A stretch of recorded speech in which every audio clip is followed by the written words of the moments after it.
weird fucking guys. You're doing a manly thing, and you're a fucking dork. I've got my lightsaber wearing my Pokemon hat today. Like, what the fuck is this shit? Wow, you're a real Renaissance man, you know that? Goddamn man-child. What a fucking dork. Yeah. But he's our dork.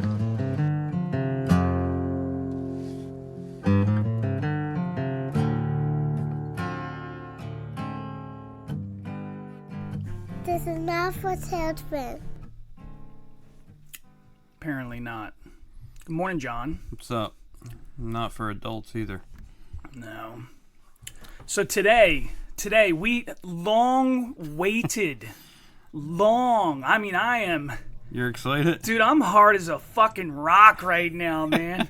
I talk to Kevin like 6 times a week. Dude, my side of the table is like 3 inches taller. But that's because my thighs are touching the bottom of the table. Yeah. So who do we got here? We got Mr. Alvin Shitcastle. What's up, Kevin? How you doing? Yeah, you do the whole episode in that voice.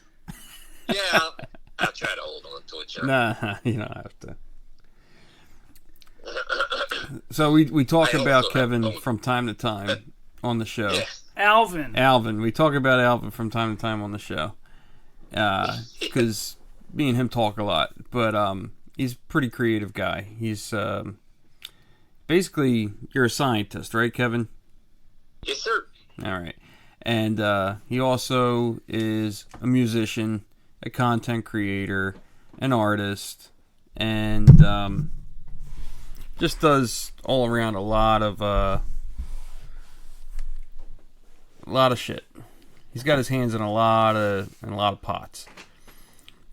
All right, but most importantly, you and I grew up with we grew up with Mr. Shitcastle. Yep. We were all graduates of the highly prestigious Interborough. Oh yeah. Yeah, definitely.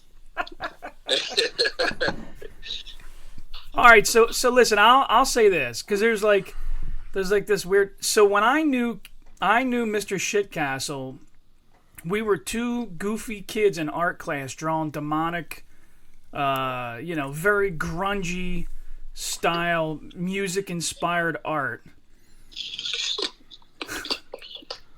I don't even know if he remembers me from then. He's probably like, this little twerp. No, I remember.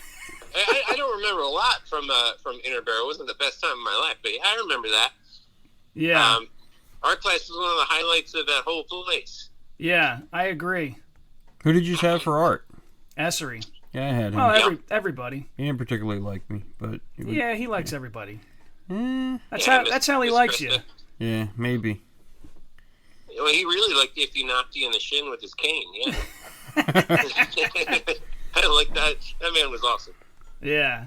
That means he liked me a lot then, because I got hit almost once a day.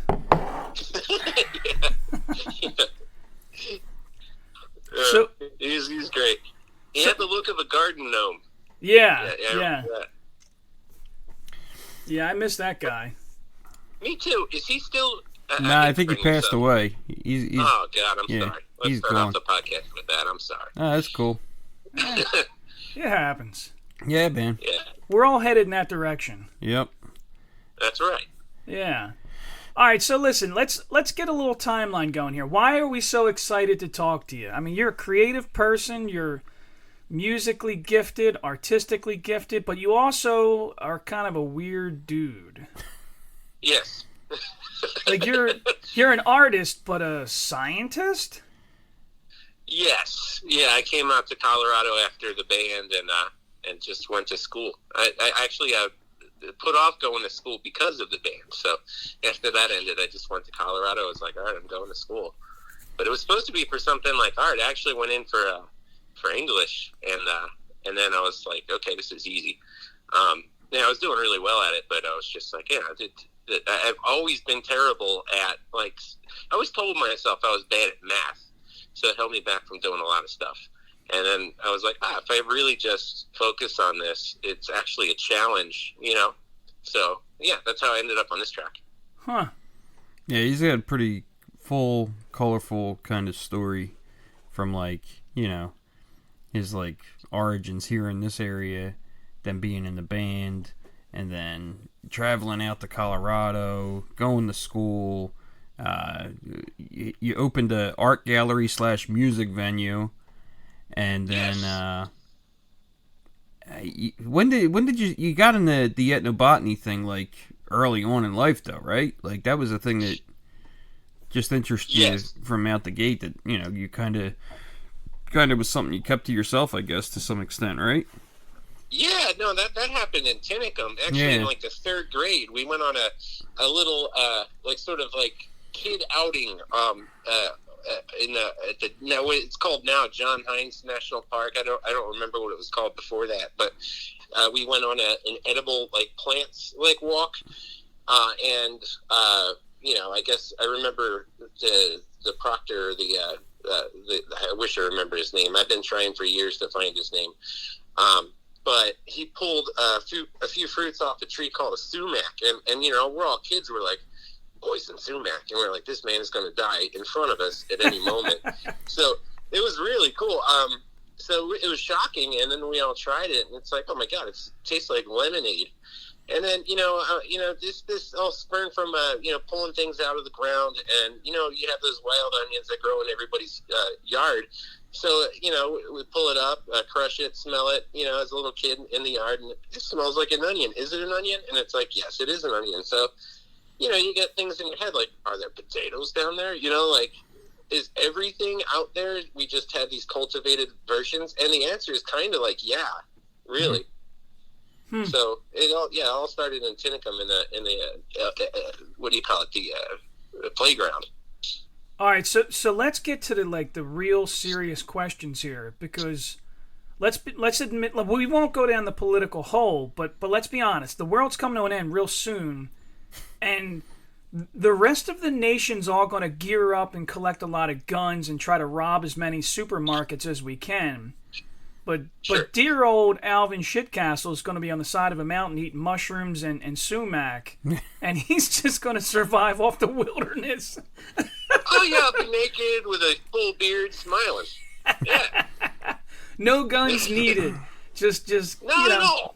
Yeah, just catch a couple rabbits and he's karate. Yep.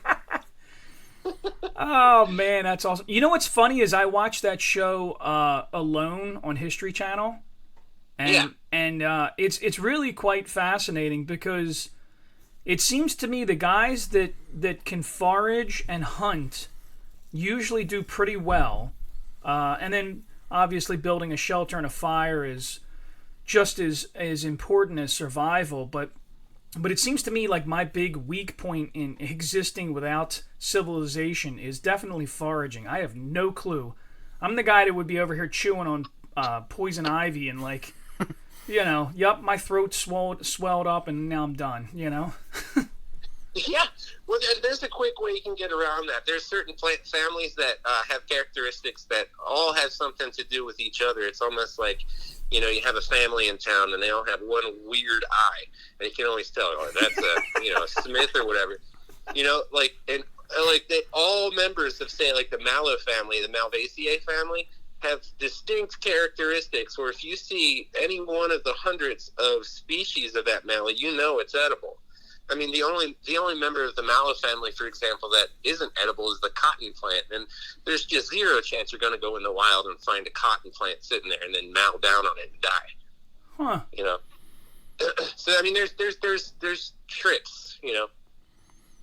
He's got his own way of doomsday prepping. You know. Yeah. Well, that's what I was getting at. And that's the thing is, like, he really has like this vast knowledge of plants that you can eat, plants that you can use for medicinal purposes, things that you can apply to your skin to stop bleeding, all kinds of like crazy shit that like you wouldn't even think.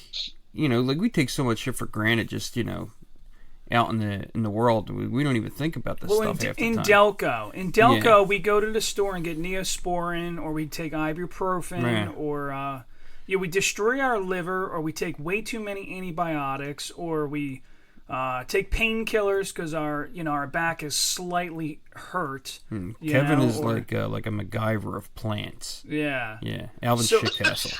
Yeah. So I'm going back to the holistic, herbal.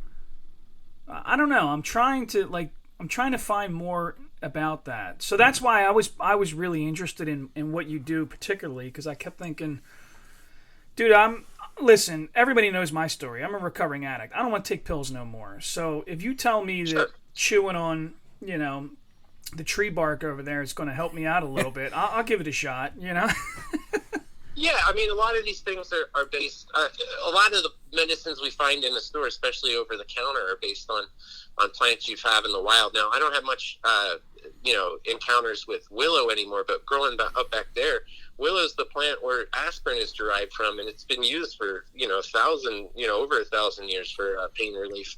So, there's like aspirin analogs in a lot of plants. You guys have like just this mess of plants out there that I can't get my hands on anymore. And, living in the desert now, the high desert, it's you guys are living in a cornucopia of pharmaceuticals out there. It's crazy. Mm-hmm. Oh, I know. I took a lot of them. Oh yeah, well, I meant the natural as far type, as plant but life, the other type too. It's another reason I got out of there.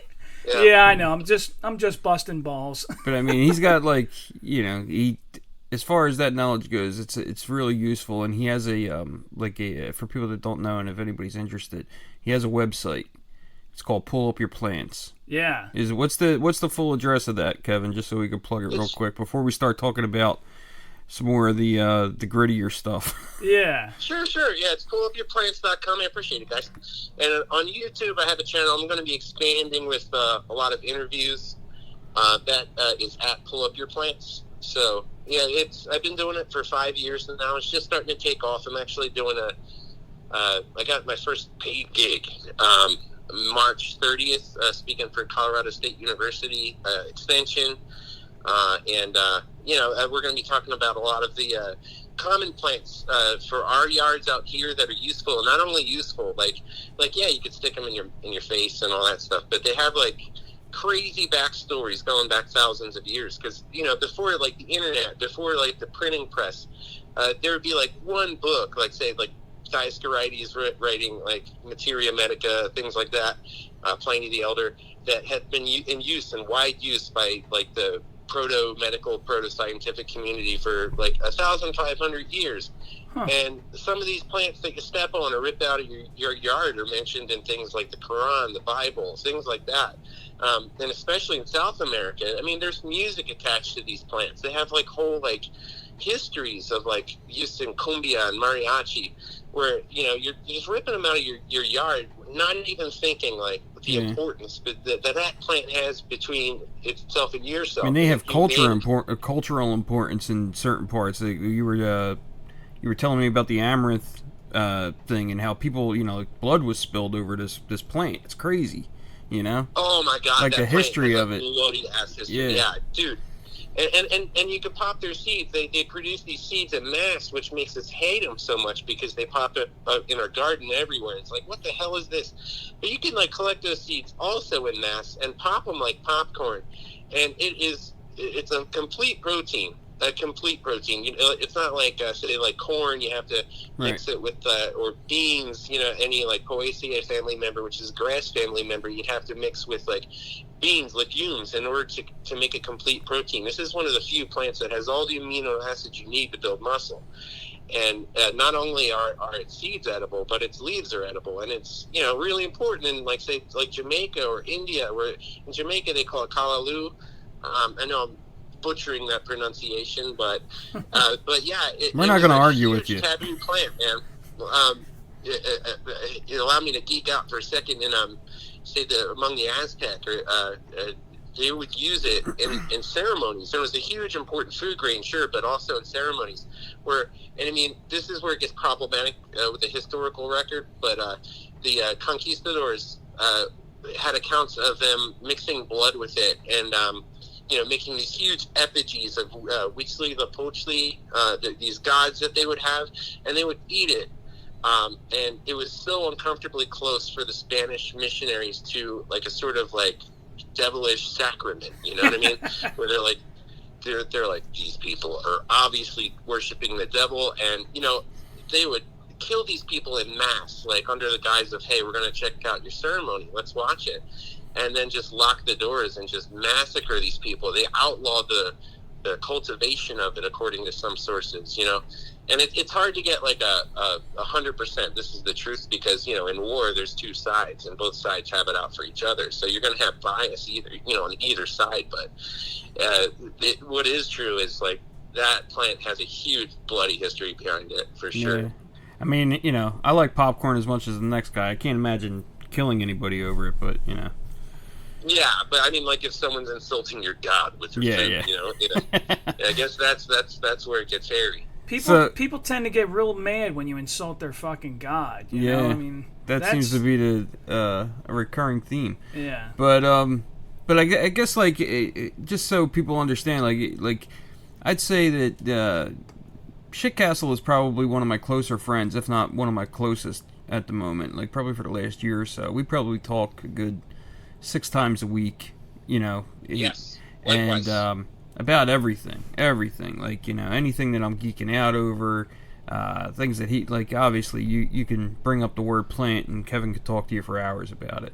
But I mean, like as far as like music, art, recording stuff, we send each other recordings of each other playing. He sings and all this stuff, and we might overlay some tracks here or there, and like toy with some ideas for recording and things like that. Like this dude is like. We call the show Renaissance Man-Child. Like, Kevin is like a Renaissance man. Like, he is like out there seeking knowledge, retaining the information, and applying it to something somewhere. Like, this is a good dude, man. This is like my counsel. Like, this dude is like my counsel. And well, you too. I mean, we're very much alike in many of these ways. Right. That's why, yeah. And what's weird is like we weren't that great of friends like in high school. Like we were friends. But, I think I probably had a handful of, like, encounters with him in high school. And then, he's out there traveling to Colorado and Alaska and all these other places, and I'm closer with him now than I've ever been in my life. It's really weird. It's like with you, even. Like, we weren't that great of friends in high school. Yeah, but I don't think that that's the way life goes. Nah, a lot of my friends that I'm very close with, I never knew either in high school. Yeah. Because I don't think high school is a determining factor of... Listen, there's guys that I went to high school with that I was very close with, and I just you don't talk to them at all. I had to write them off because they just went their own way or whatever. And you it's grow nothing, apart. Whatever. Yeah, and it's nothing. It's not that they're bad people. It's just that I'm doing different things in my life, and it's this is where I'm at. Well, this guy is the uniqueness is that you're a father. Yeah. Mr. Shitcastle's There's a common father. thread. I'm a father. We're in our 40s. We're developing careers of our own. I think that's you have a tendency to it's tribalism, man. Yeah. You have a tendency to find your tribe. Oh, you're people that are doing the same thing as me, and you want the similar things as me, or whatever. And I don't know, man. It's definitely fun, the fact that we all grew up together. I wasn't like super close with me Mr. neither. Not back then either. No. But it's definitely more relatable now. What's weird to me is when I meet a bully or an asshole from high school, and now they're cool as shit, and I'm like, this guy is all right. Yeah. He's like dude, I've been like thinking for 20 years I'm going to punch this guy in the fucking face, and now I think, oh shit, man, I would hang out with him and get some coffee. You know, like, not that Mr. Shitcastle's that guy. No, not at all. Shitcastle's probably. Go ahead, bud. That's your time to make mistakes, guy. I mean, like, dude, I wasn't friends really with anybody, and it wasn't mainly because I was like antisocial or something like that. But high school could be a trying time for everybody. I was, let's say, I ran away from home at 16. So 16, 17, 18, I was struggling to find a place to live, barely eating. You brought up Mr. Essery. I'd have to lie to him about what I ate the night before, just because he wouldn't, hoping he wouldn't call Child and Youth Services and shit. But I tell him I made chicken cacciatore, and like it turns out that like the guy Mike that works at McDonald's brought the old hamburgers, and I had like 2 of those, you know what I mean? Right. The whole day, the day before. So I mean, it was just a very, very, very trying time, and people have you don't know what they're going through at home because you don't have control over what your childhood is like. So even the bullies, who knows what their dad was doing to them? Yeah. You know what I mean? Like, and then you have people that had, like, unchallenging lives that, they were just sweet and nice, and then they grew up that way, it's all relative. Yeah, it's true. I remember there was a kid who was very effeminate, and he was kind of a bully. He was like a gay bully. And I just, the juxtaposition of those two things, like, kind of fascinated me. But, it was just strange to me. It was like he would beat you up and take your brunch money, Listen, we live in 2024 in the United States. Anything is possible. Yeah, well, this was like nowadays. back in like 1997. It was like, well, this gay dude's a bully? What the fuck is going on here? And but if he's a tough he was gay a dude, rough, he was a rough, tough, like, gay effeminate dude. Yeah, and I was like, what the fuck is going on here? I've never encountered this. And I grew up with some hard motherfuckers when I was a kid. Like, I grew up in a very rough neighborhood, and I had never encountered anything like that. I was like, this motherfucker's like, he was a motherfucker, Oh yeah, man. Yeah, If vicious. life isn't weird, just wait. Yeah. Yep, vicious. Nah, but yeah. So like, let's veer off a little bit, and me and you have talked about some pretty cool shit, and we talk a lot about your time, with the band and stuff like that, and those are some pretty fascinating stories. But like, there are times that me and you have talked about like shitty jobs that we've had and like crazy shit that we had to do to survive and stuff. And some of that stories that you told me the one time about TNT clean out were fucking fascinating, man. I love that shit. Like, I was laughing my ass off in the car listening to that message that day. Well, why don't we try to do like a chronological thing? Yeah, so, like, let's do that. So, because you talk to him a lot, right? You know the stories. Let me say this: I left high school and went into the Army, and I vanished. I disappeared from Delco. Mr. Shitcastle, what happened to you? Where did you go? Oh, okay. After high school, let's say job wise, I'm going to go back a little bit. My first job was at Johnny on the Spot, cleaning up portable shitters. I was 14, and I would go in there with the chemicals and wipe them down, and then ride with the guy that would pump the shit from the airport, like wherever they carry like big tanks of human poop, and then ride it back and pump it into the sewer system. After that, it was the hot dog stand when I was 15 and a half, 16. And I worked at what is it called, RJ? So RJ's down in Tentacombe. Yeah, I know Ronnie. Yeah, I know Ronnie. I worked there for 3 years, and then after that, in a call center, and then went to high school, and then wait, hold on. You worked in a call center? Like a telemarketer? Yes. Was it not a telemarketer? It was surveys, but it was just as irritating for people on the other line as it would be if I was trying to sell stuff. It wasn't the FOP? You weren't trying to sell us memberships to the FOP? No, thank God. No. No, that in and of itself, I heard was a scam. A total scam. There's a whole documentary series about it on HBO. But, yeah. Oh, no, this was like political surveys, like surveys about banks and things like that. Like, where do you bank? You know what I mean? People don't want to hear that from someone on the phone. Yeah. Like, what's your bank number? No, you know what I mean? Like, they instantly think that you're there to scam them anyway, even though, I don't know, maybe I was, but we didn't take any personal information. But it was hell. It was absolute hell. I bet. But that was worse than Johnny on the Spot, to be honest with you. And then after that, around 18, I started falling into like just this rut. I became like a bartender in South Philadelphia, and I was just with the, just the wrong kind of, like, not wrong kind of people, but the wrong people. And I said, my aunt lived up in Fairbanks, Alaska, and she was finishing off her doctorate. And I said, hey, can I come up there and live with you for a little bit? So she said, yeah. And I arrived there in January, and it was in the middle of a cold snap, which I've been telling people for years was negative 60. But I just found out recently, I've been lying all these years. It was like negative 45. That's a huge. I mean, now I'm insulted that you would say such a thing, because that that 25 or what is it, 15? I'm not that good at math either, apparently. What's that, 25? Yeah. Listen, you're a piece of shit for lying to us like that, man. That's right. You know? I know. Negative 45? Negative 45, I would just stand in my underwear and scratch my balls. But negative 60, that's fucking cold. That's it. Yeah, exactly. The thing, I immediately removed my shirt and I was like, "This is balmy."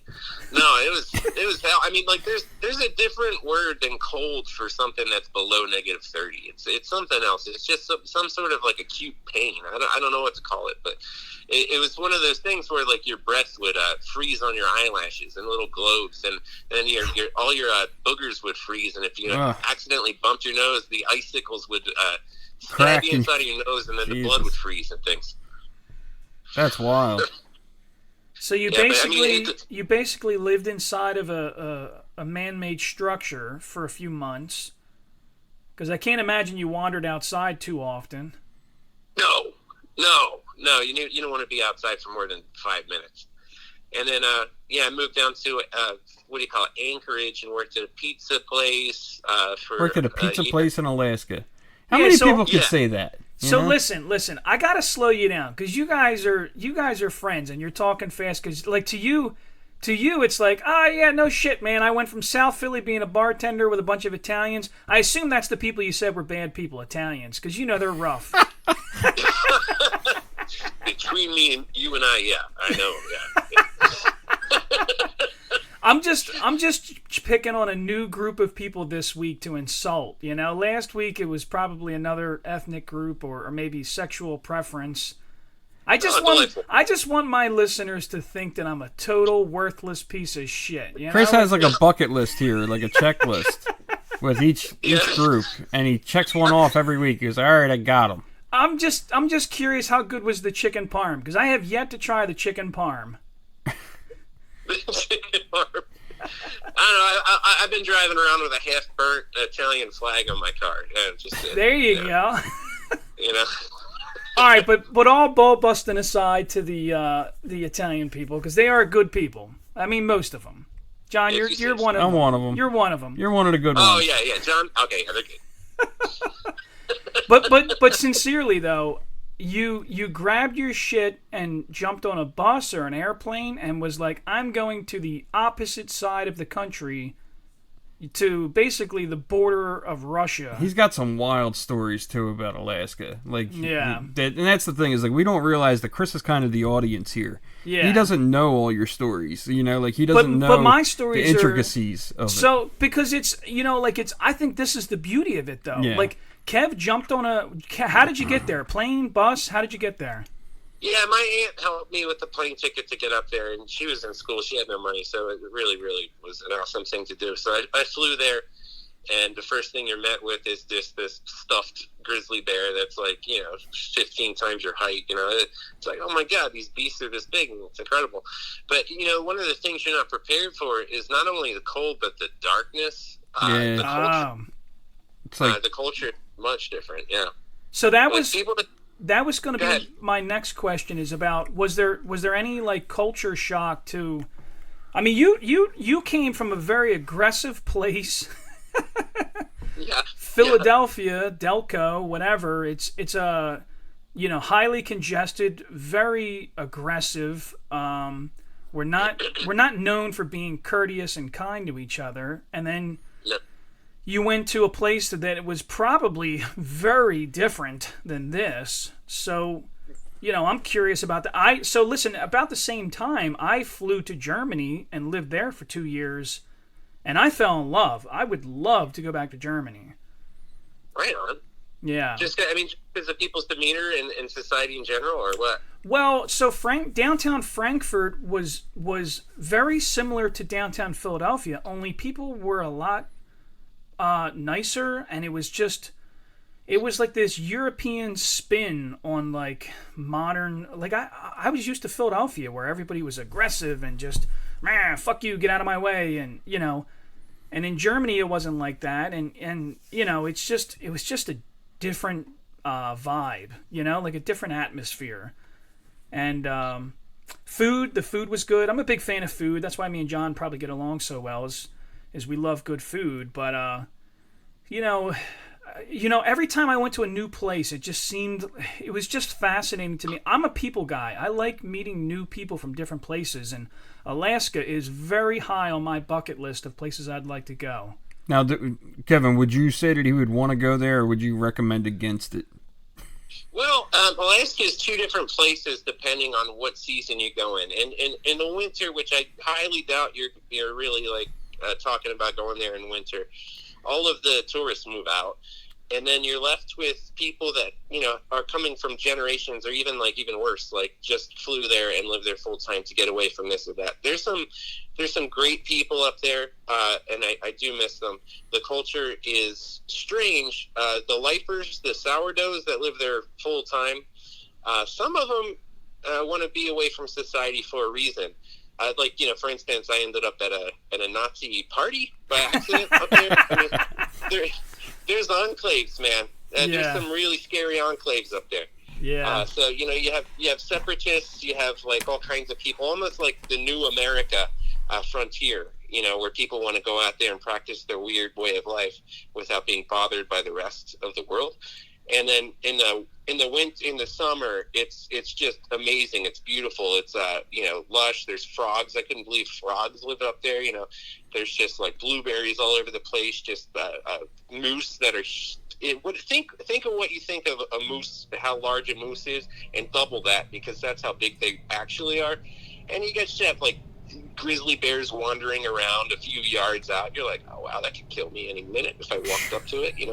But it's also a pain in the ass for people that have to live there on the day-to-day, because if you have a moose walking by the side of the road, there's a traffic jam stretching for a mile because people want to just stop their car and look at it now, But, this summer, it really is an amazing, it's almost this cornucopia of life, It's absolutely beautiful, rarely gets above 85.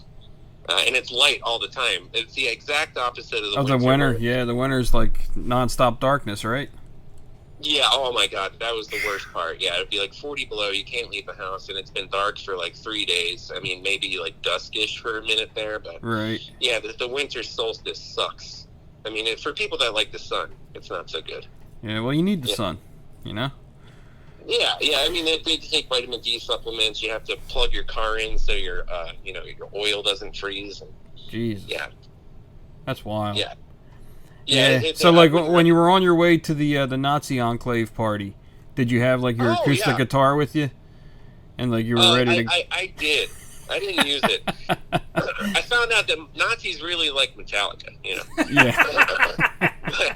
Kevin was the dude at parties that had, his guitar and was, performing in the corner for people, So I remember... You just use his name. I'm gonna call him Kev. Yeah, whatever. Yeah. I mean, he's Kev. It's hard to do the Shitcastle thing. We like the Shitcastle thing. We really enjoy the Shitcastle persona. So that's what we always refer to you as on the show. So I'm giggling though, because I just imagine. I remember Kev with these long, tight curls. The dreadlocks or the curls? He looked like Sideshow Bob from. He had these two puffs of parted in the middle with these two puffs of curls, which honestly I kept thinking damn man, he's got curls. He's that's fucking cool, man. I can't get that.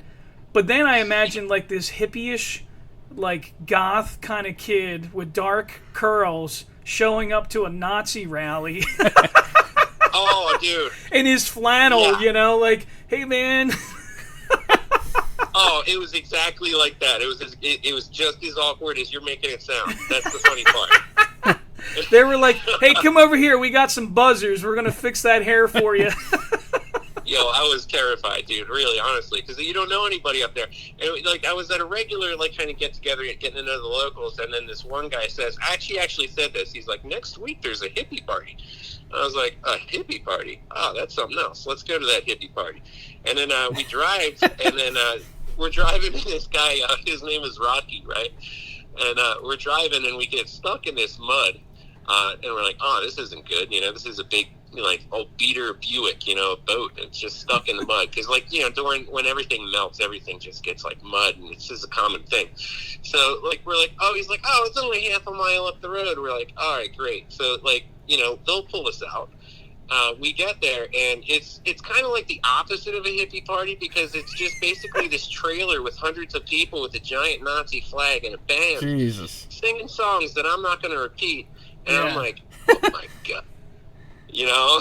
It was a nightmare. And then we had to rely on them to go get our car and pull it out. Oh, wow. That's a fun feeling. Yeah.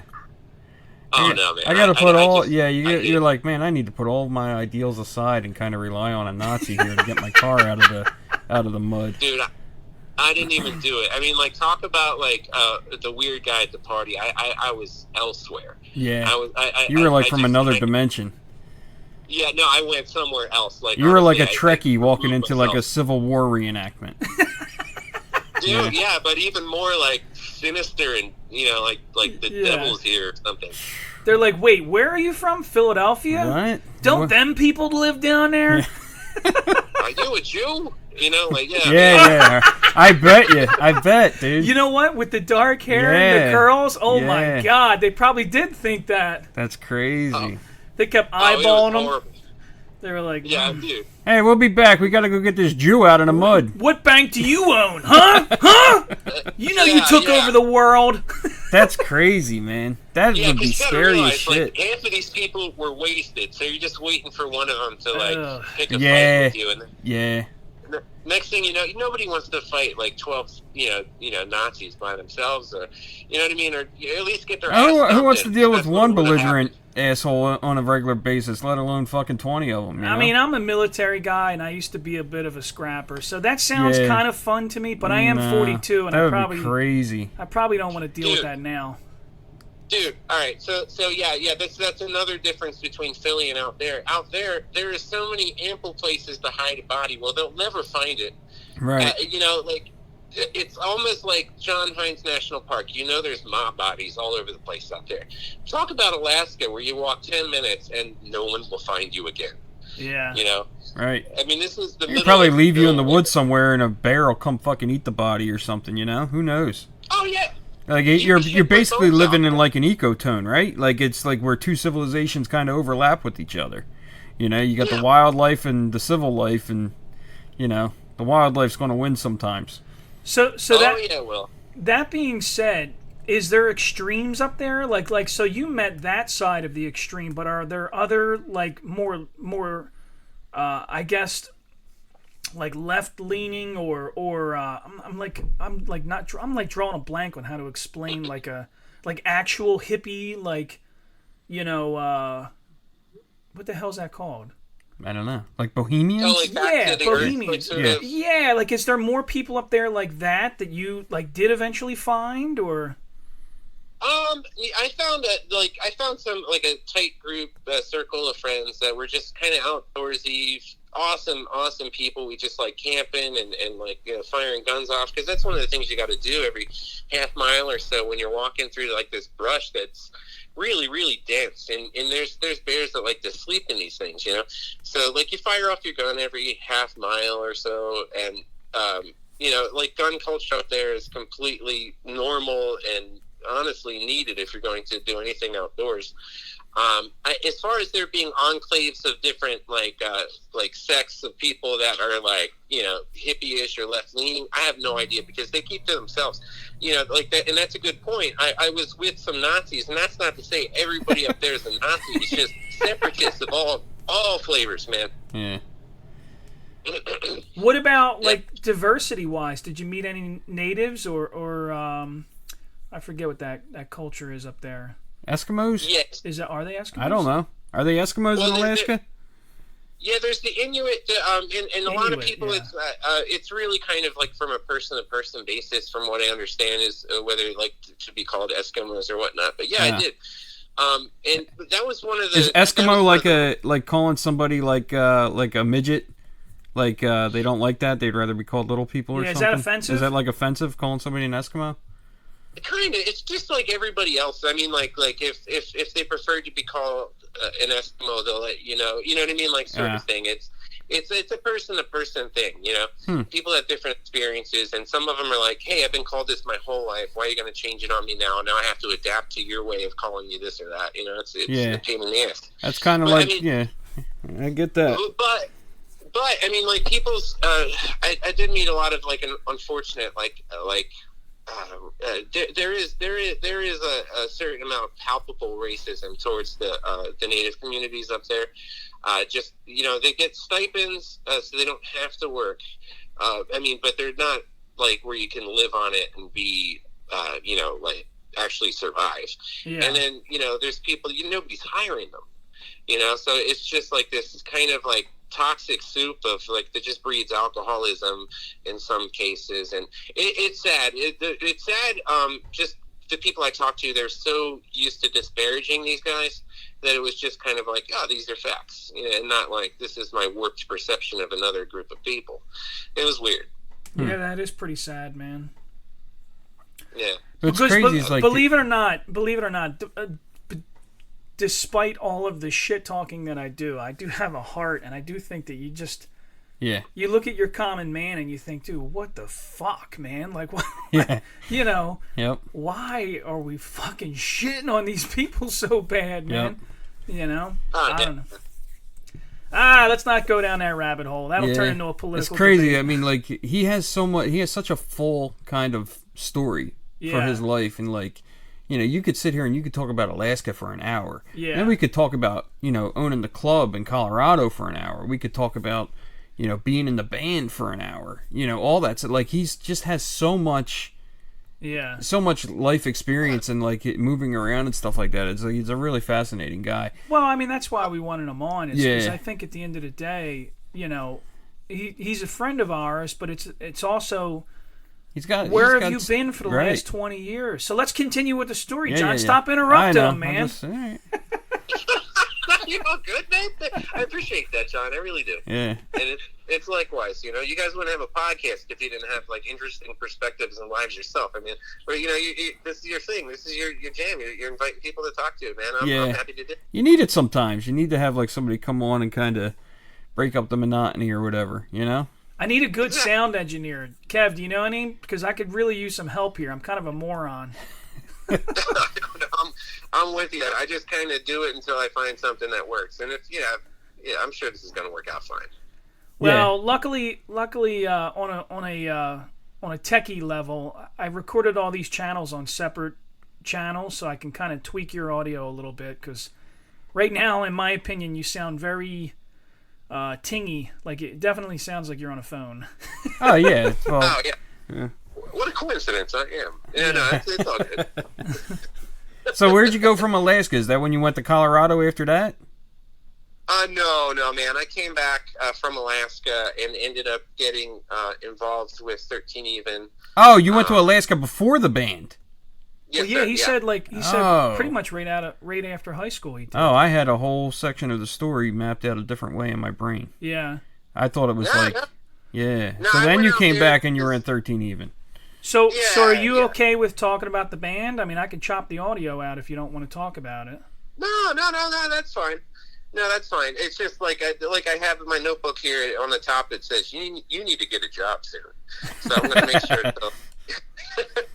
I don't have anything bad to say about the guys. We were in a band for I don't know, like 7 years, 8 years, and went through a lot of crazy stuff. And this is a weird time for any person, in your 20s. You're just kind of figuring out like what's my transition for being dependent on, like say parents, or in my case, just like kind of like learning how to be an adult in a very very terrible and awkward way, to like actually being that way. And then we're in this strange situation where it's like not a 9 to 5, you're not making money, but there's like all these people around you saying, dude, you got something here, there's amazing things going on. I mean, not for nothing, I mean, you had the group of guys that you had in that band were like super talented guys that were all like, if anybody was going to make it in the music business by anybody's estimation, those were the people that were going to. Like, Jack to this day is still a phenomenal guitar player. Aaron is like a savant when it comes to music. Like I've played with Aaron and been like blown away at like just natural talent that he has for it. Just picks up a bass, picks up a guitar, can sit at a set of drums and just go wild. Like that dude's amazing. Like I love Aaron, but and then like Bizzuto's super talented. as a vocalist, you're amazing. You're a great songwriter. I mean, like I deal with that every day with you. You send me audio clips all the time to this day. So it's like, if anybody was going to make it in the music business, these were the guys that were probably going to do it. But I love the way that he describes like the journey of it. He told me one time it was like being on a freight train and not knowing where to jump off and jump back on and stuff. There was just all this stuff going on like around him that like you didn't even have time to process half of it, you know? Yeah. Well. Oh yeah. Yeah. Because I mean, you're thinking like, does this train go to ruin? What the hell's going to happen? You know what I mean? Like, but yeah, like I started off as a songwriter, and I didn't really want to try out for this band, and they all came over to this guy Mike's house. I mean, we know Mike, and I played, and they're like, "Hey, please try out for the band." And I said, "All right, I'll come down." And then, I did. And then I realized very quickly that I wasn't a guitar player. You know what I mean? Like, meeting Jack and John, it was just like, I can't play. Yeah. Like, John idolizes Eddie Van Halen, you know what I mean? And he's amazing. Van Halen, that guy is incredible. I couldn't play No, like I'm that. saying John's amazing. I mean, we know who Van Halen is, but John is an amazing guitar player. Yeah. Yeah. Yeah, it was ridiculous. So that's how I ended up being the vocalist, because there's two guitar players there, Mhm. and then both of them are like head over heels over my skill level. So, Yeah. but it was a lot of weird stuff, a lot of fun, and we learned a lot about the music industry in general. That was both like eye opening and like kind of like dirty, Yeah.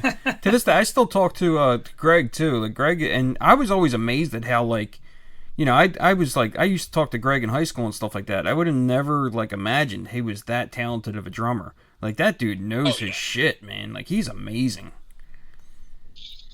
He really is. His pocket is so tight. It's almost embarrassing that I've sat on a drum stool.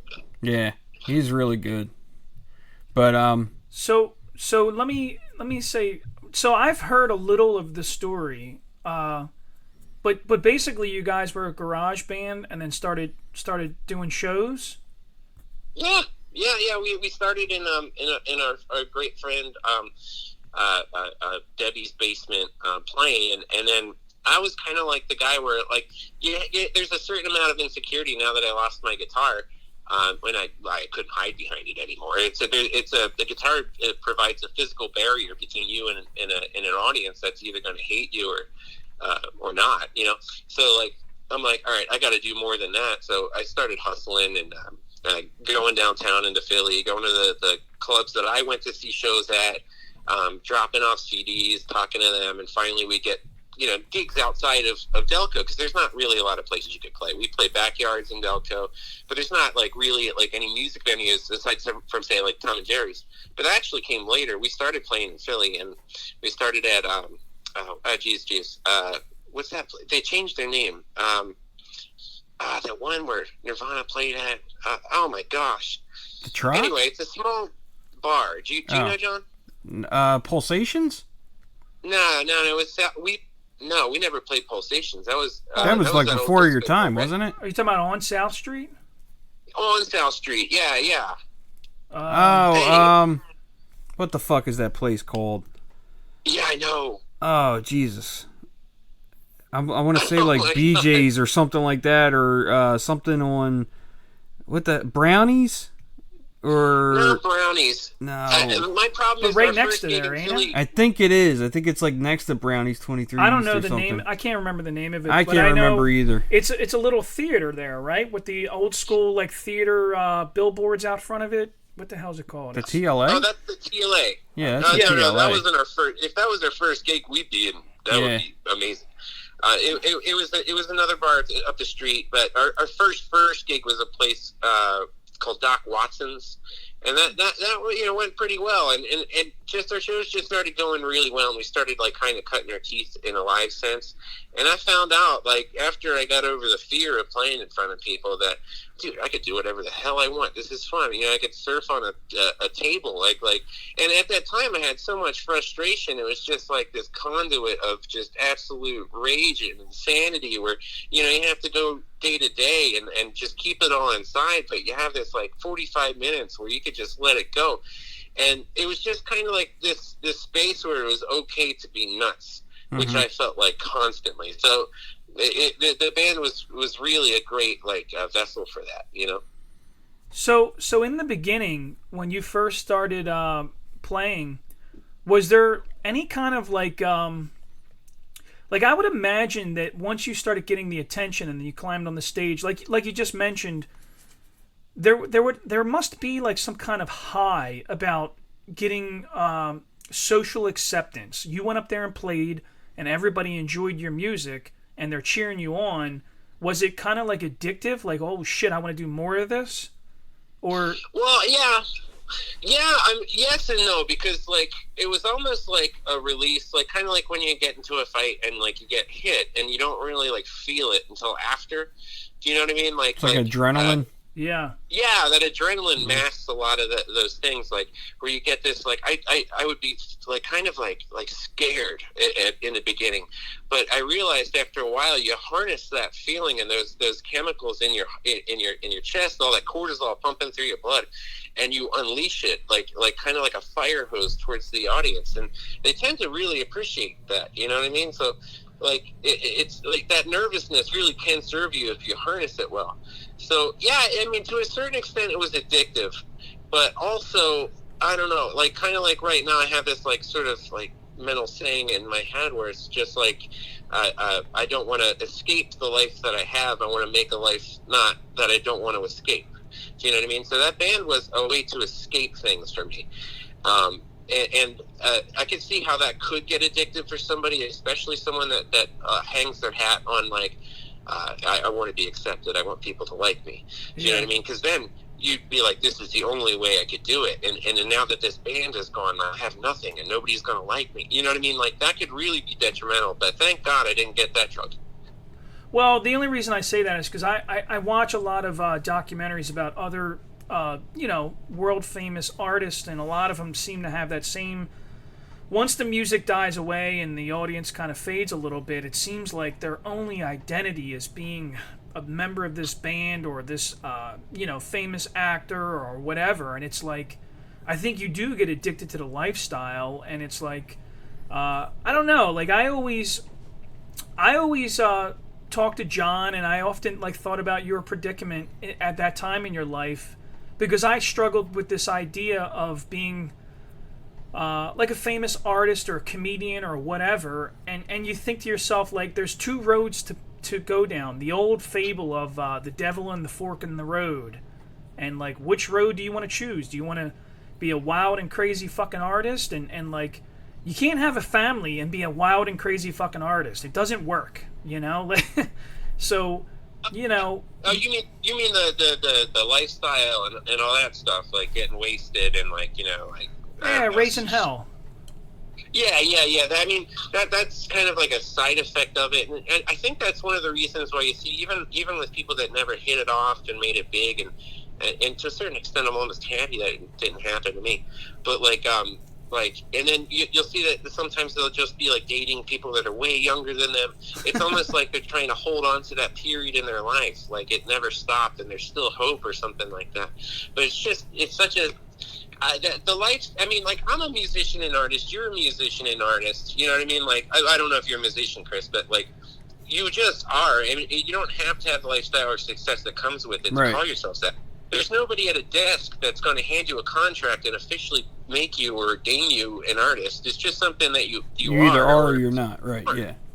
And the ways that you measure success, I think people just, the only way in this country that people measure success is by, you know, your financial standing or whatever. So it's like, I think like the success comes from how many people you reach with it, how many people are affected by what you do or whatever. Like, I would think if I record, you know, 3 or 4 songs or whatever, and then I show it to 5 people and they tell another 10 people, hey man, that guy's amazing. Like, that, to me, that's success. Like, that's successful enough for me, you know?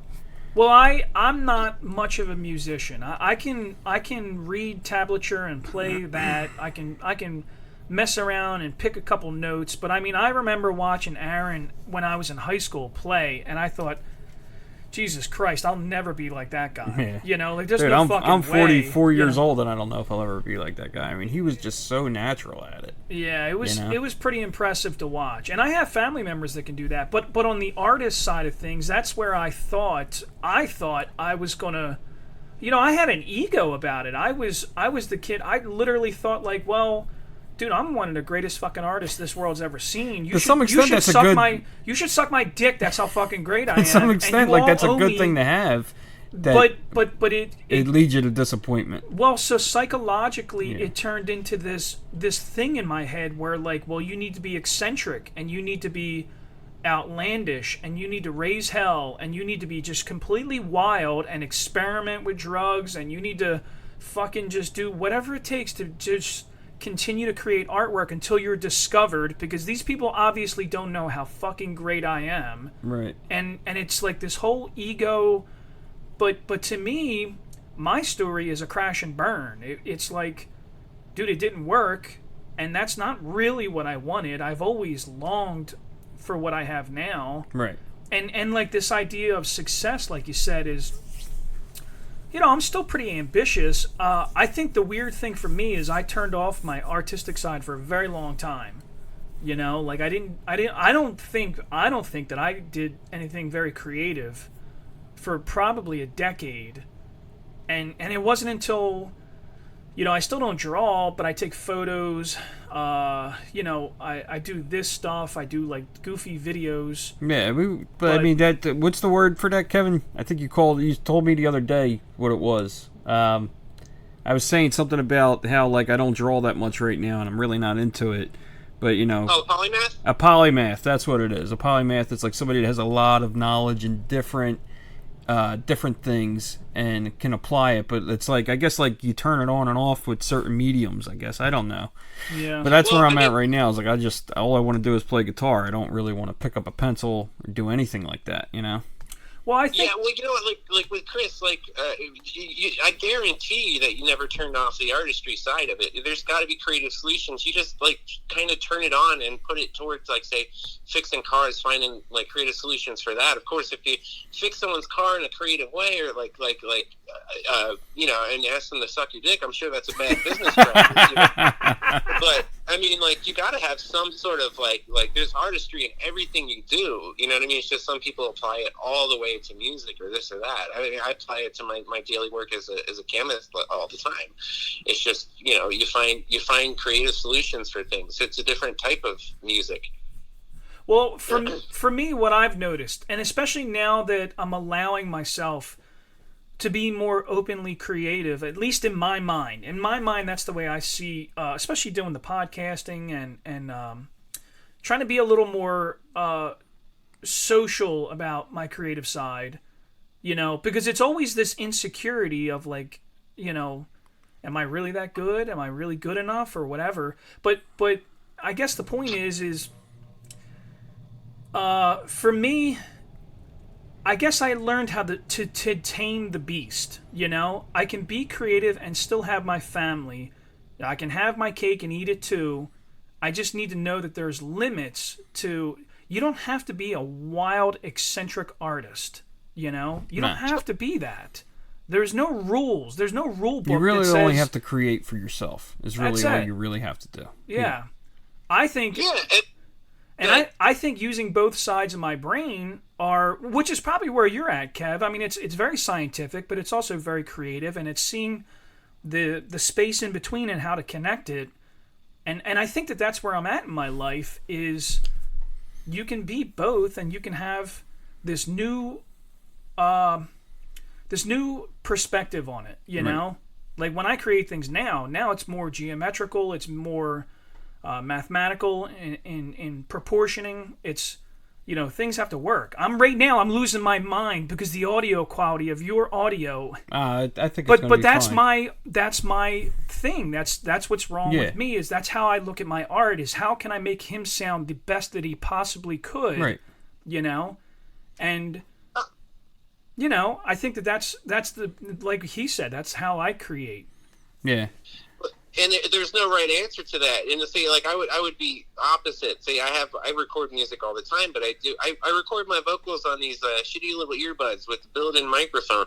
And like, I keep on thinking about, like, okay, well, maybe I'll go into the studio. You know what I mean? Yeah, I'm in my 40s, man. I'm having a hard time getting people to listen to my music because, you know, once you get to a certain age, you know, people stop caring. Which to some people might be like, oh, that's terrible. You know what I mean? Like, why do it? This must be so disheartening.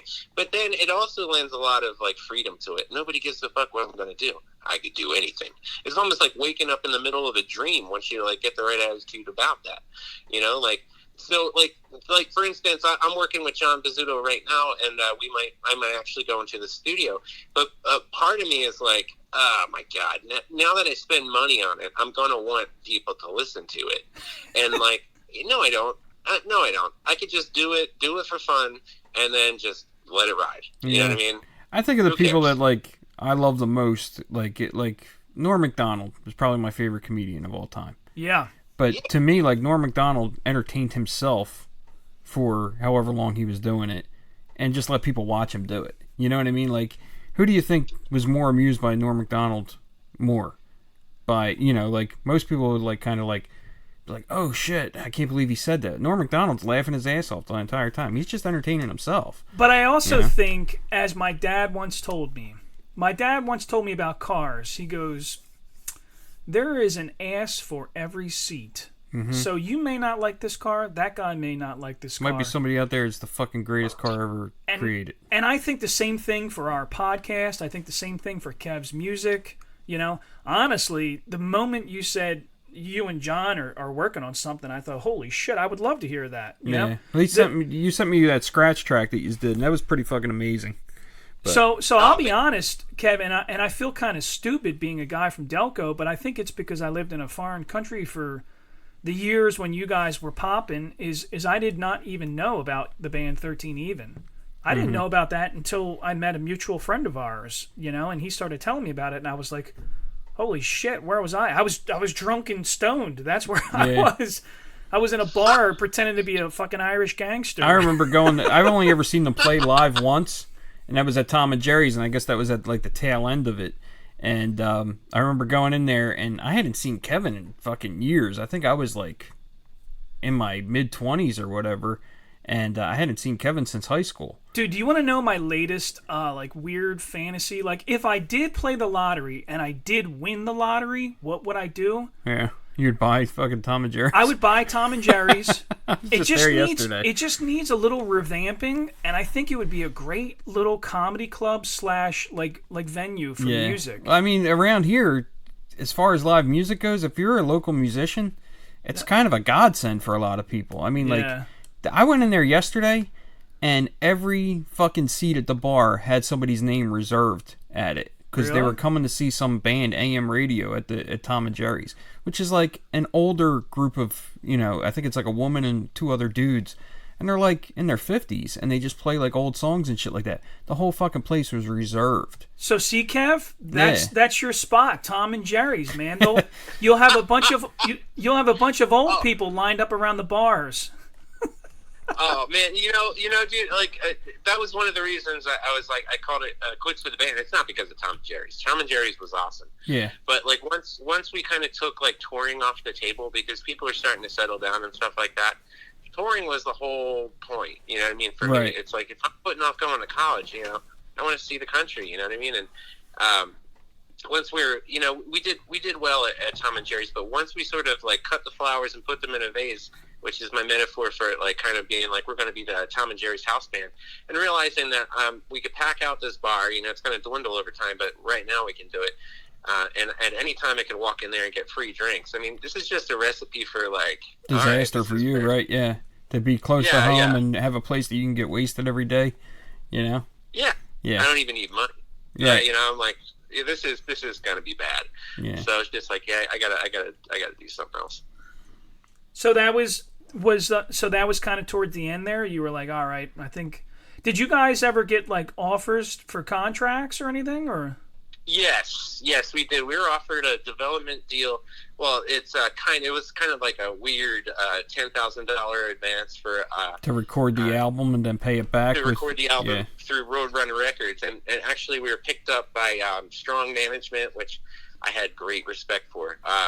They managed bands like H2O, like all the hardcore punk bands from New York City, and Roadrunner Records started paying for my vocal coaching lessons from a guy named Don Lawrence, who has trained everybody from Christina Aguilera to like Bon Jovi to Bono to like Sting. Didn't you tell me the guy couldn't stand Sting or something like that? Oh, he couldn't stand Sting. That's hilarious. I love Sting, but that's so funny to me. Like, this guy can't stand Sting. Oh, yeah, and there's something, I didn't ask him, but there's something so personal about that. He hated that man. Wow. He hated that man. And That's this guy's so getting weird. flown all over the world when people get sick to, like, work on them before big, like, concerts and things like that. Like, and he I don't know if you guys are into Life of Agony, but he... Oh, I love Life of Agony. I love them. He did... Oh, man, he trained Chris Caputo, and that was, like, the selling point for me. Not that I was at a point to turn him down, but, like, I was just like, this is the guy. Oh, my God, I'm so lucky. And, it just was crazy. Keith Caputo, right? Keith, I think. Did you say? Yeah. But Roadrunner, like, we got with Strong Management with Vaughn and Kenny, and, like, the first thing we did was we got invited to Roadrunner to go into their music library, and they said, pick whatever you want. All these CDs are, that's cool. Open game.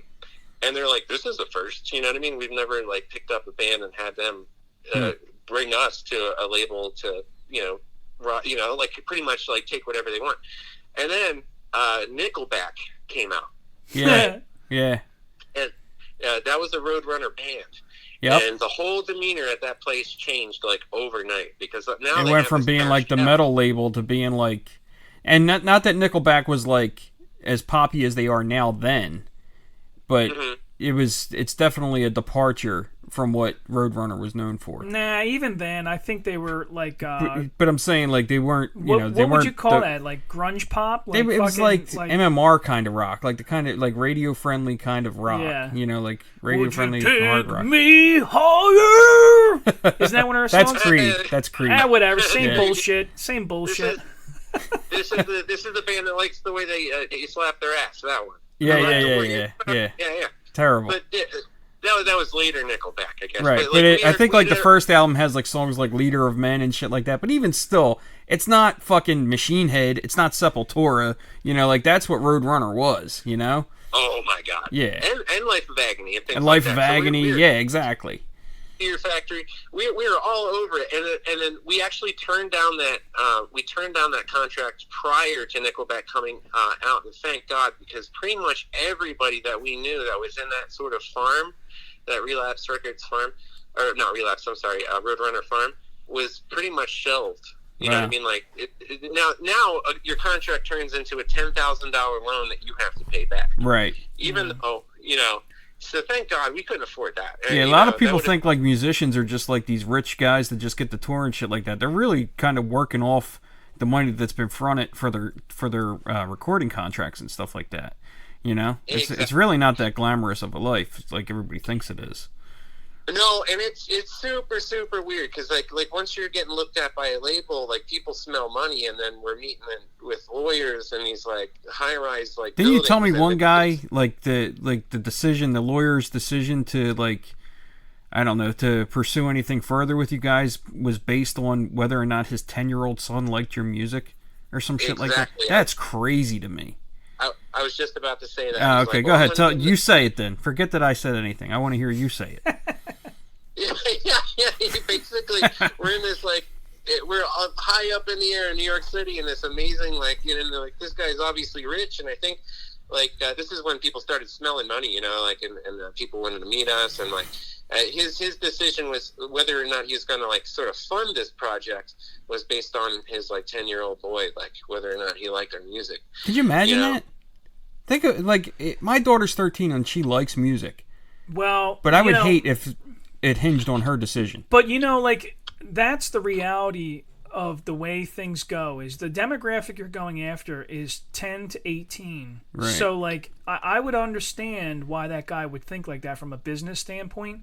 Like, as an entrepreneur now, I think to myself, even the content I create is not for that demographic. It's for guys our age. I curse and I build cars. Nobody that's 18 gives a shit about an old, Chevy V8. Nobody cares about that anymore. Now they want giant turbos and stupid shit. And like, I just can't imagine like saying, "Here, son, listen to this," and then your kid listens to it, and that's the end all be all. Well, of your hard work. That's probably not the end all be all, but that's like him. That's his way of gauging. Like, is that demographic going to enjoy that music or not? Yeah. I would probably do the same thing. Like, if I was to create content and I was concerned with something nowadays, I would find a teenager and say, like, hey, what is it that you guys like? Because what you and I think is music, we're outdated. We are very much outdated. Yeah, these kids nowadays, I mean, they're big into EDM. They're big into fucking, even Skrillex is old to them, and it's like, I don't know what the fuck they're on. I don't know either. They're listening to some shit on Reddit or some fucking, I don't even think 4chan's around no more. I don't know, but like they're so deep on the fucking internet that it's like, I don't know what kids are into nowadays. You still there, Kev? Yeah. Oh, no, I'm here. I'm listening. That whole approach to music is not anywhere I imagined I'd be in, and it's actually kind of like contrary to what I was hoping for, and especially with a management team like Strong Management, I think it was the opposite of what they would want to do. And you got to remember that I'm one of like 5 people, and we're all going to have different perspectives. This is just mine. Yeah. But I was of the mind where you go out, you get your road legs, like you play in cities across the country, and you wait until you build up like sort of like a base that trusts you and you trust them, and then you like kind of build up from the ground up. This is a very top down like sort of thing, like tastemakers like taking you into their offices and being like, we're going to give you tons of money, and like just change your sound this way, you need to change your look this way. And we weren't at the point where they're dictating to us, because we're not under like contractual obligation to anybody at that point, but like you could hear like the seeds of that starting to like take root, you know what I mean? Like little suggestions here or there, like, why don't you dirty up your sound? Listen to some Bad Brains, maybe we need a little bit of this or that. Right. You start feeling dirty. And I really truly believe this, that people have like this inherent like sixth sense where like if something feels wrong, it is wrong, and get out. You know what I mean? Like any dangerous situation you're at, like you don't have to have any logic attached to it. But once you feel like something is weird, it's time to leave, and I'm glad we did. I think that is absolutely the truth. And I will tell you that, in all honesty, a lot of the bigger decision making that I've made over the last 10 years has been more of a gut feeling. And I think that has been it's benefited you quite successful. In all honesty, even some things that I've walked away very recently was a gut feeling. It's just like, and it's funny because it's not the same at all, but I was getting people that were talking to me about this big decision that I was looking at, and they were trying to give me little hints like, hey, well, listen, you might have to do this, and you might need to get politically affiliated with these people. And it's like, that's not something that you don't want to compromise your integrity. I'm trying to pursue your moral, dreams. Disciplined person, and this is what I believe in. And fuck you if you're trying to, and if you don't like that, maybe that is the ultimate artist. Yeah. Because that's really what an artist is a rebel. At the end of the day, I rebel against you giving me a fucking box to sit in. I don't want to sit in your box. Yes. Yeah, it's the difference. It's kind of like the artistic equivalent of, I hate this word. I'm trying to think of another word, but like sort of like an artistic like hussy or something like that, where it's just like, yeah, I'll do whatever you want. You know what I mean? Like, right. Like, just give me the stardom. Like I'll do whatever. And then like some people could sleep after that, and I'd be embarrassed to this day, man. It would haunt me. Yeah, I find it fascinating. Like, that's one of the things about like talking to Kevin that kind of like is so appealing is I've learned like in my life to find a balance between certain things, to like kind of be content. And talking to Kevin kind of helps me like verbalize some of that a little bit sometimes, and kind of, you know, he's a good person to talk to because he's intelligent enough to give you decent answers. But I guess what I'm getting at here is like when you know, you talk to a guy who has performed at like CBGB's, has opened at Ozfest, he's pretty much done the things that a lot of people dream of doing, but really never reached that brass ring.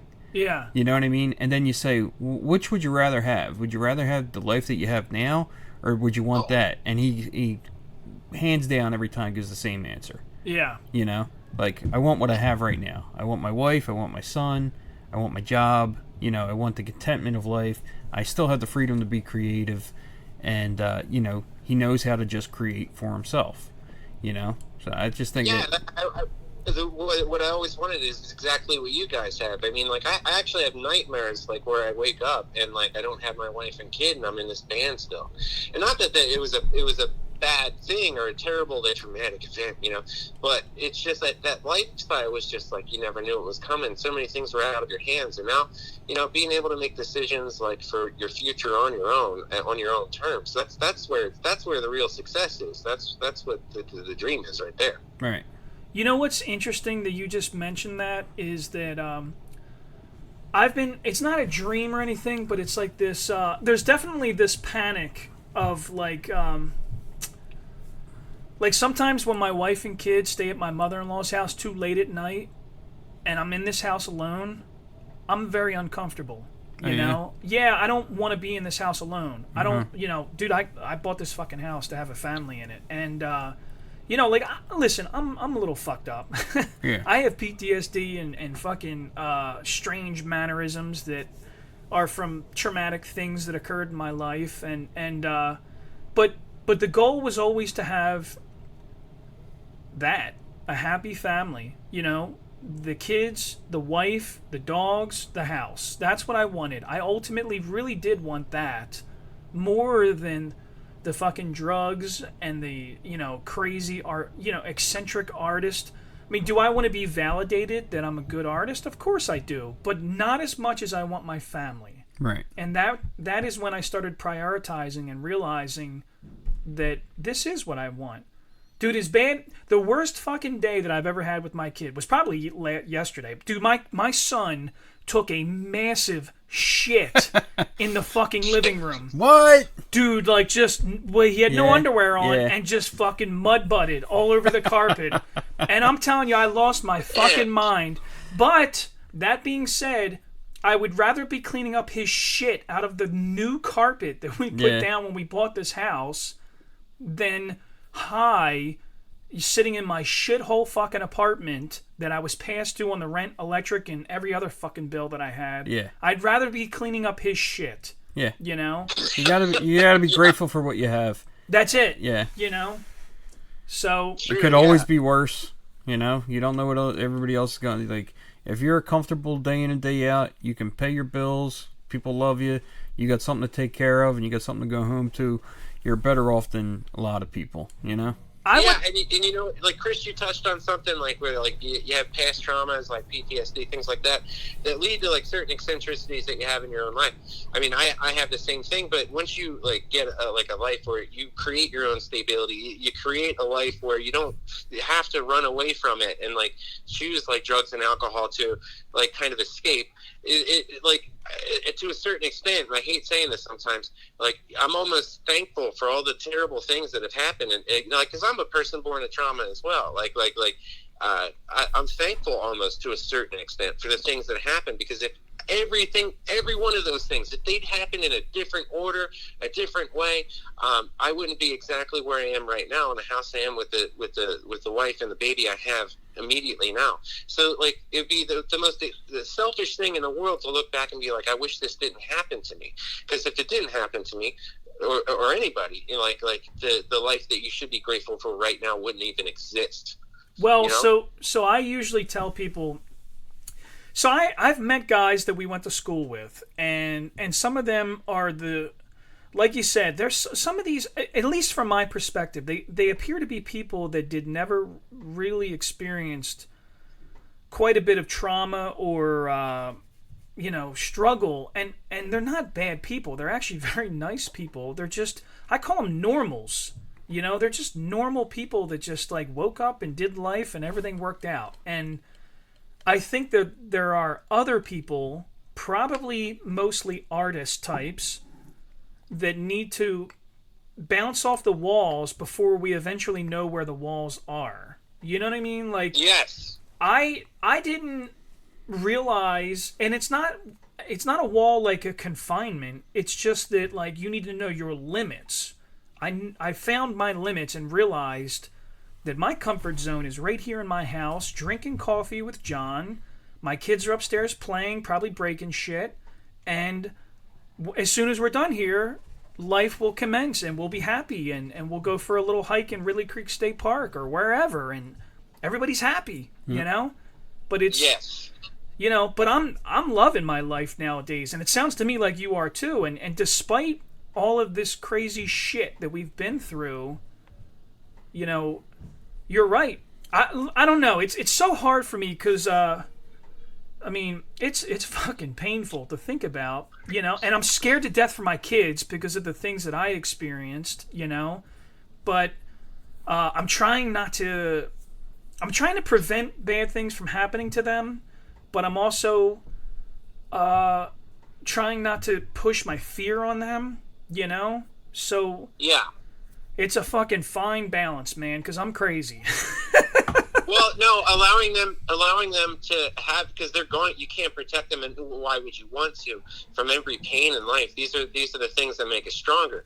But like you're allowing them certain things, like allowing them experiences like these. It comes not from a place of neglect. That's the big difference. You know what I mean? It's not where when you're a kid, like when I was a kid, like just knowing like, hey, there's someone that you're supposed to love and trust that is willingly, like for their own interests, going to allow terrible things to happen to you. It's a very isolating and heartbreaking thing to go through. However, your kids have you, which is incredible, because like, yeah, you're going to allow these things to happen to them, but only from a place where you want them to learn, and that's something that they're going to know inherently.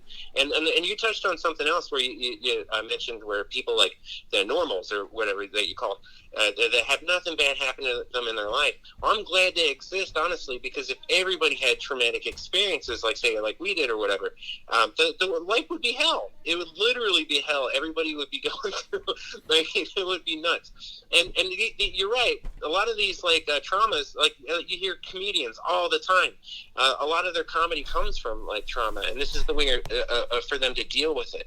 I mean, it's another tool. Like a lot of people have nothing like that and turn to like drugs, and next thing you know, that takes over their life. You know what I mean? And like, say, music could have taken over my life, and like all the drugs and I'm not going to say all the drugs, but all the partying lifestyle that comes with it.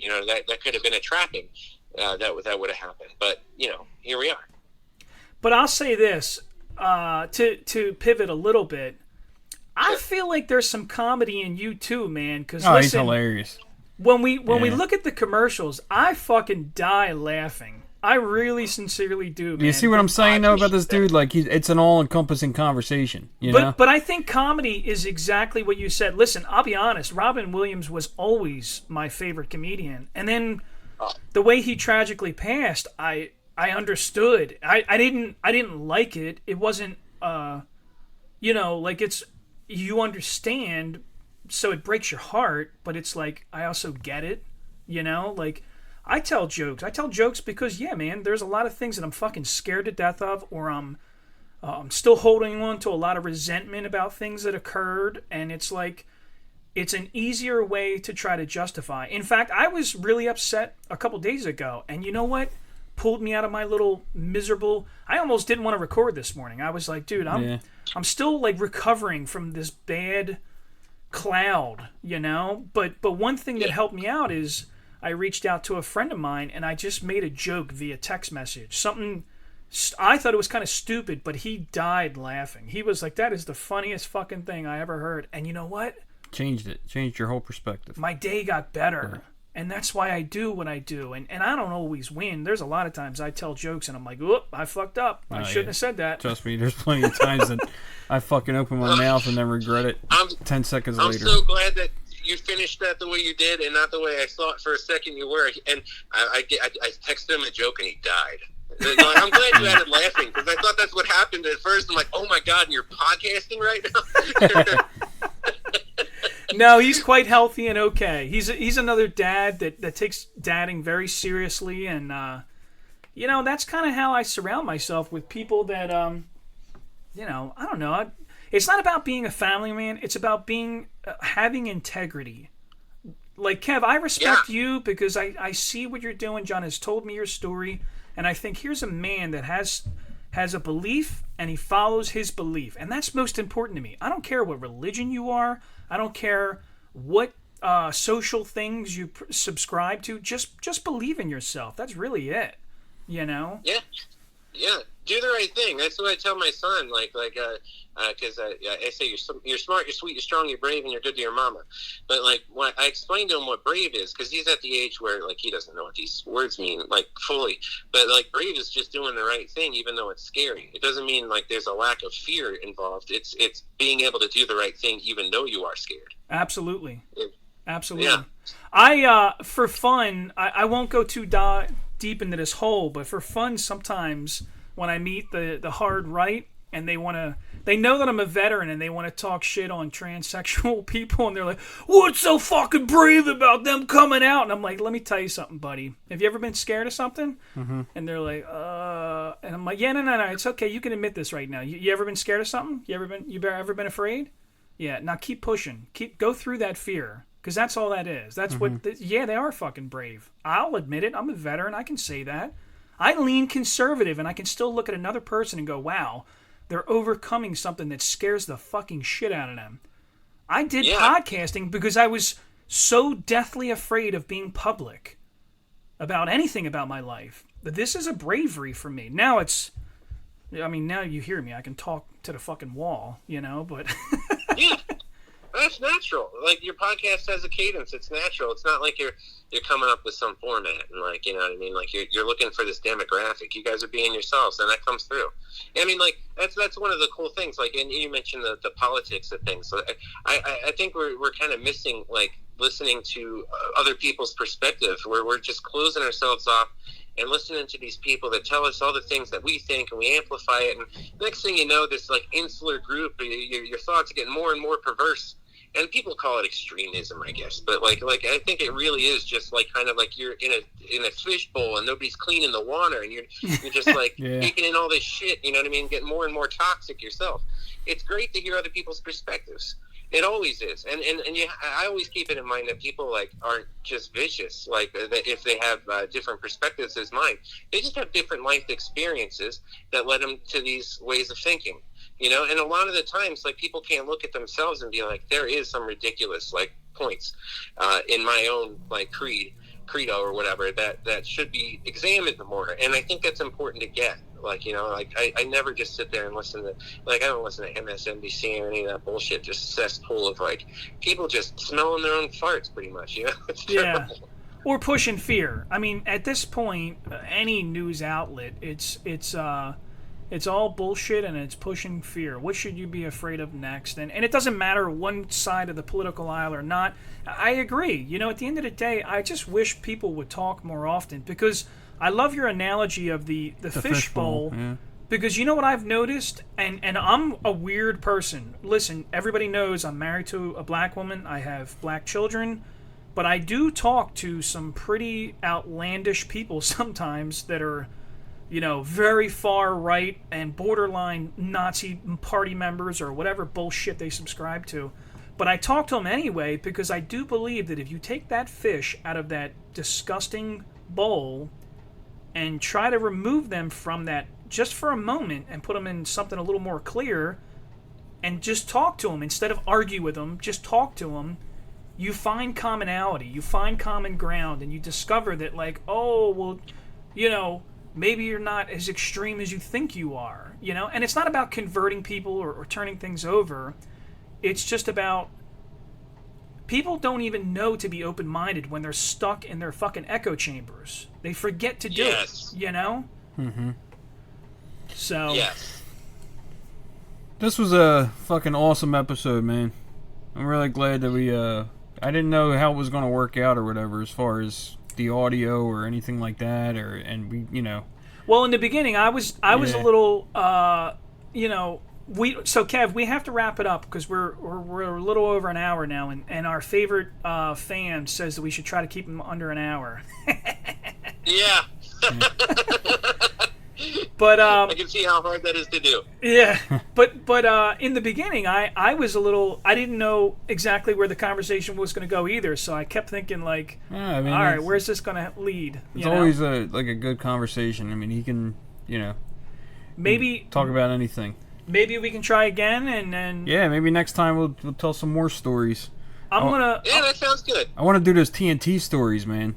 They were so funny. I love that. And I got to remind you, it'd be good to get perspectives from other guys in the group because, like, memory fails us, you know what I mean? And perspectives are always different. You know what I mean? Maybe we could just do an episode, like a lighthearted episode about bad jobs or something that we've had or something, you know? That could be fun. That could be a fun episode. Yeah. Oh, I got content for you there. Yeah, I know. That's what I'm saying. Like, we could get into it.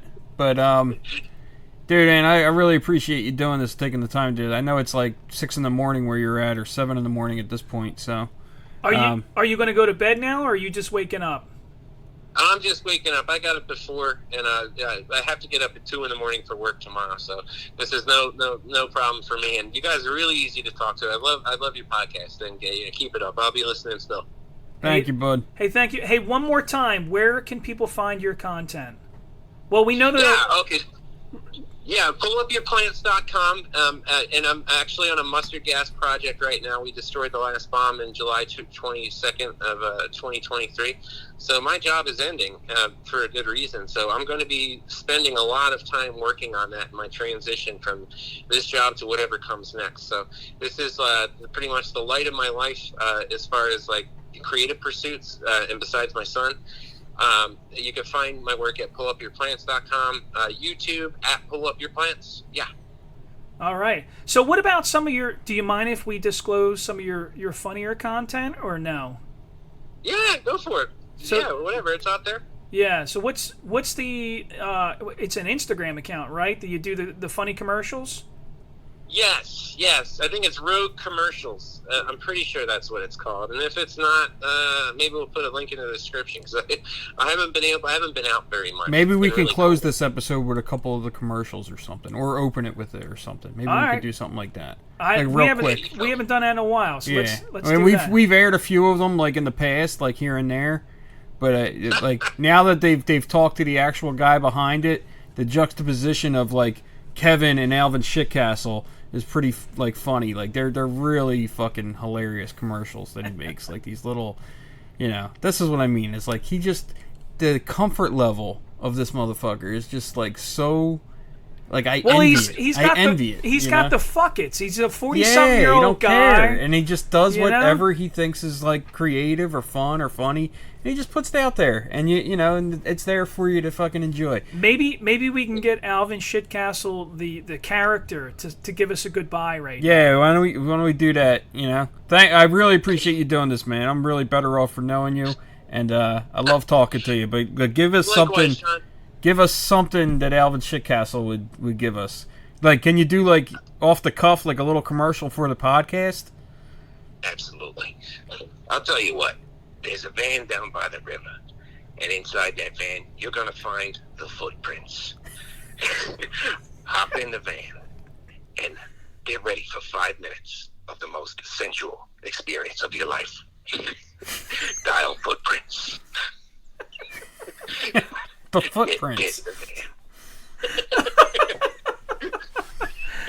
Thanks again, man. I got to do the tagline. Footprints. Get in the van. There you go. Thanks, brother. Good to hear from you, man. All right, buddy. Good to hear from you guys. I'm going to hang up now. All right. Later. Take care. Bye-bye.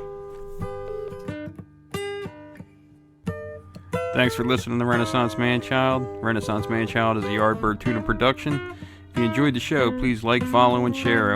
Any ideas or suggestions, feel free to reach out to us on Facebook or Instagram. Oh, shit! You talk good.